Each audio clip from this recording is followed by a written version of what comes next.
Ahmedabad plane crash के मात्र 3 दिन बाद आज एक और हादसा हो गया। केदारनाथ में सुबह एक हेलीकॉप्टर क्रैश हुआ है जिसमें पायलट समेत 5 लोगों की मौत हो गई है और ये हादसा केदारनाथ के गौरीकुंड के त्रिजुगी नारायण करके कोई क्षेत्र है वहां पर हुआ है। एनडीआरएफ और एसडीआरएफ की टीमें वहां पहुंच गई हैं जो रेस्क्यू कर रही हैं, लेकिन सुबह सुबह ये खबर मिलना इतना शॉकिंग है, इतना ज्यादा दर्द दे रहा है ना, लिटरली मैं आपको बता नहीं सकता हूँ। मतलब ऐसा लग रहा है ना जैसे भारत को किसी ने नजर लगा दी है यार। 2025 की शुरुआत महाकुंभ के भगदड़ से होती है, उसके बाद पहलगाम आतंकी हमला होता है, उसके बाद अहमदाबाद में प्लेन क्रैश करता है और अब ये, और इस बीच पता नहीं कितनी छोटी मोटी घटनाएं हुई जिन पर शायद नजर भी ना गई होगी किसी की, लेकिन ये ऐसी बड़ी घटना है ना जो देश के लिए सच में बहुत ज्यादा दर्द देने वाली है। आप सोचिए, मतलब लाइफ प्रेडिक्टेबल रह ही नहीं गई है, अगले पल क्या हो जाए किसी के साथ कुछ पता ही नहीं है। सोचिए, जो लोग केदारनाथ धाम भगवान के दर्शन करने गए थे, अगले पल उनकी जिंदगी का आखिरी होगा, किसने सोचा होगा। वहां तो भगवान का दर्शन कर आशीर्वाद और आगे बढ़ने के लिए आदमी जाता है ना, चीजें करता है, और भगवान का दर्शन जब आदमी करने जाए और उसका आखिरी पल हो जाए तो इससे बड़ा कुछ शॉकिंग है ही नहीं। भरोसा किस पर रह जाएगा, और पता नहीं क्या हो रहा है। ये अहमदाबाद भी प्लेन क्रैश ऐसे ही हुआ, मतलब लोग फ्लाइट में बैठे हैं, अगले पल सोच रहे हैं हम लंदन में लैंड करेंगे, कोई घूमने जा रहा है, कोई कहीं से घूम कर आ रहा है, कोई अपनी दादी का बर्थडे मनाने आया था, कोई काम से जा रहा है, कोई अपने हस्बैंड से मिलने जा रहा है। मतलब लिटरली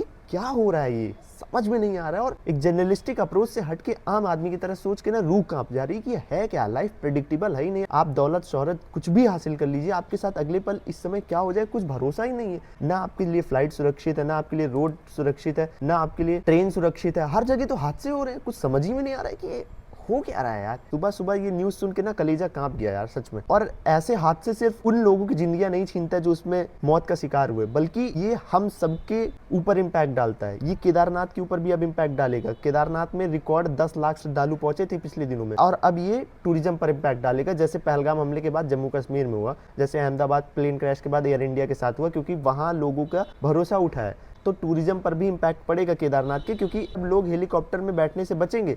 जब ऐसे हादसे हो जाएंगे तो आम आदमी का भरोसा उठता है, और ऐसे हादसे आम आदमी के भरोसे पर ही चोट करते हैं। फिलहाल इस हादसे के पीछे का रीजन खराब मौसम बताया जा रहा है, और हेलीकॉप्टर कोई आर्यन नाम की कंपनी बनाई है। ये कोई बोइंग का हेलीकॉप्टर नहीं है, लेकिन इंडियन डिफेंस में इसका कहीं नाम अभी तक नहीं सुना था मैंने, आज पहली बार इसका नाम सुना है। एक आर्टिकल है न्यूज़ 24 का, उसमें।